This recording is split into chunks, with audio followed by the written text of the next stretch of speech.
ఏకలక్ష్యం. వరరుచి కొడుకులు అనేక కులాల స్త్రీలకు పుట్టినవాళ్ళు. వారిలో హీనజాతివాడు తన అన్న అయిన బ్రాహ్మణుడి దర్శనం కోసం వచ్చి శ్రాద్ధం నాడు తప్ప వాడికి ఆ ఇంట ప్రవేశం లేదు గనుక ఇంటి ఎదురుగా ఉన్న నది తాలూకు ఇసుకలో నిలబడి తన అన్న ఏం చేస్తున్నాడని అడిగాడు.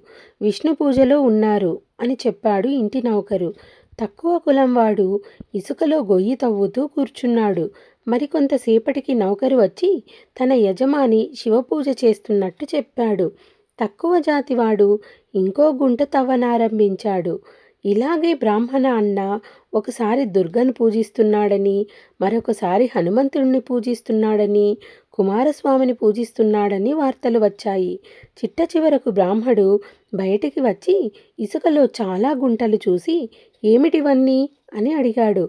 నీటి కోసం తవ్వాను అన్నాడు తమ్ముడు. మూఢుడా, ఒక్క గుంట తవ్వితే ఎప్పుడో నీరు పడేది కదా అన్నాడు అన్న. మూఢుడా, నువ్వు అంతమంది దేవతలను పూజించక ఏ ఒక ఇష్టదేవతను అర్చించితే ఎప్పుడో తరించేవాడివి గదా అన్నాడు తమ్ముడు.